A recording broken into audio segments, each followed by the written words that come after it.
Sasmito ingkang kula tampi saking pangarsane pahargyan. Bilih pahargyan ing ari enjang punika badhe kawiwitan. Pramila tansah asesanti murih mulyaning nagari.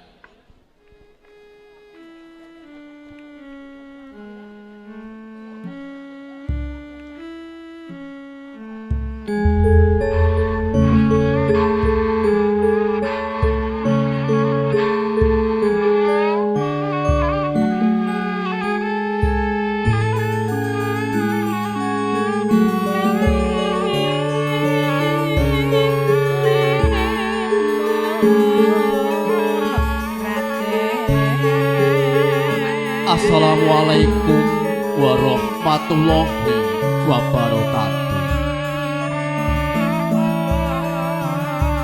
Alhamdulillah, alhamdulillahirabbil alamin. Wa bihi nasta'inu ala umuri dunya waddin. Asyhadu an la ilaha illallah wa asyhadu anna Muhammadan abduhu wa rasuluh. Amma ba'du. Kasugengan saha sih nugrahaning Gusti mugi tansah kajiwa kasalira dumateng panjenengan sedaya lan kula.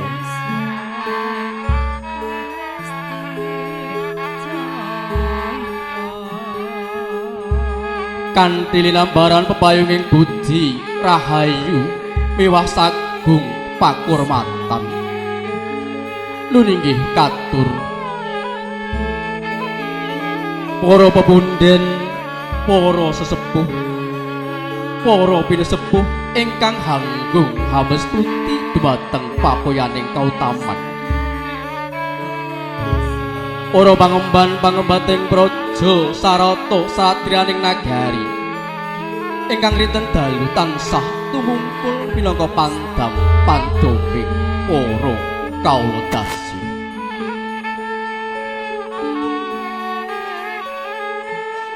Para alim ulama ingkang bebasan tansah sumanjing kitab suci wahyuning Ilah. Para kadang muda taruna ingkang satunggu bagya mulya. Punapa dene para tamu kakung putri ingkang kasubata sagung pakurmatan.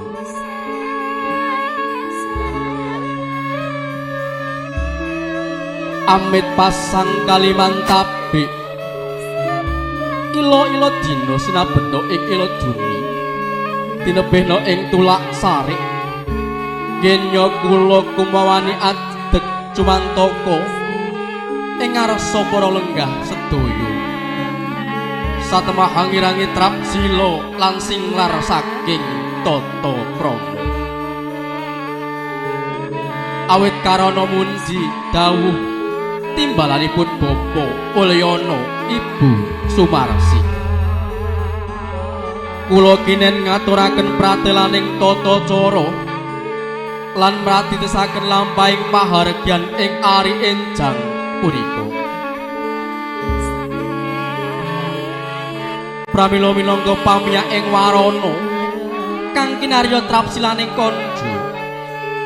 Sumangga kula dherekaken manunggu puja hastawa puji hastuti wonten sahandap pepadaning Gusti kang Maha Agung ingkang sampun hamba baradaya katentreman saha kabagyan saengga wonten ing kalodhangan enjang punika panjenengan sedaya lan kula saged pepanggihan aben pasuryan kanthi winantu ing karaharajan. Wilasanipun Gusti kang akarya loka tuhu rumesep ambalung daging dados rahing kajuanan. Sinareng raos syukur lan manembah ing ajeng datan katalompen selawat lan ugi salam mugi tansah kaluberana dumateng Nabi Agung Muhammad sallallahu alaihi wasallam ingkang minangka jalma pinilih titah kinasih mustikaning jagat umani ing bawana ingkang tansah badhe paring syafaat miting loka madya prapteng loka boko. Sangya para tamu kagum putri ingkang kasugata sagung pakurmatan ondene rantaman tata cara pahargyan ing ari enjang punika punun inggih mekaten. Tata cara urut sepisan pambuka tumuli kalajengaken tata cara urut angka kalih inggih miyos ing badhe penganten putri tumuju wonten ing palenggahan rinengga wondene tata cara urut angka 3 inggih praptaning badhe penganten kakung kalajengaken pasrah saha panampi.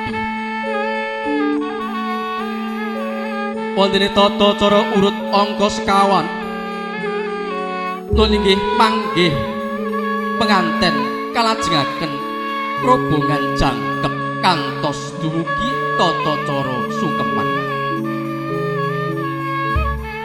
Wondene tata cara ingkang kalajenganipun inggih lepas lajang saking kadang kuda taruna tunas bakti karang asem.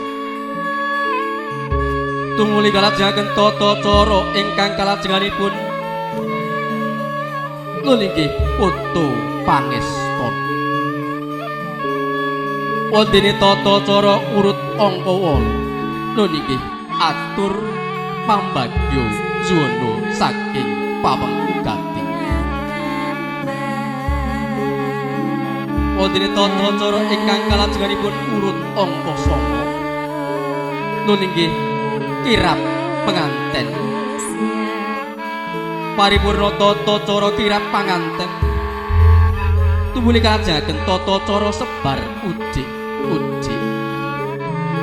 wondene tata cara ingkang pungkasan inggih panutup.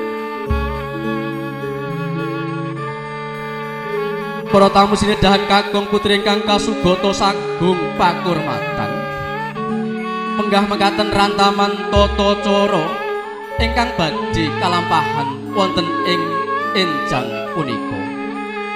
Pramila kasekecak lelenggahan kanthi maradu mardikaning penggalih kantos paripurnaning pahargyan ing ari enjang punika. Sinambi paring donga pangestu dumateng Sirat Maja pinanganten kakalih. Mugi anggena lelumban wonten madyaning bebrayan agung tansah atut runtut reruntungan manggih bagyo pulya sembada kang jinangka jumbuh kang ginayuh basuki kang kaesti.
Para tamu kakung putri ingkang kasugata sagung pakurmatan wondene tata cara urut angka sepisan lho niki pambuka kanthi boten hangirangi pakurmatan dumateng para tamu ingkang rasuk agami sanesipun Islam pramila tata cara pambuka tinarbuka kanthi waosan Bismillahirrahmanirrahim.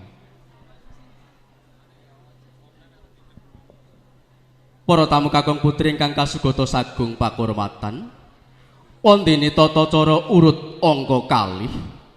Nun inggih miyosing badhe penganten putri saking Bale Mayang Arum kakandhi manjing wonten ing sasana rinengga. Lampahing badhe penganten putri saking Bale Mayang Arum lir kadya Puspita Pancawarana.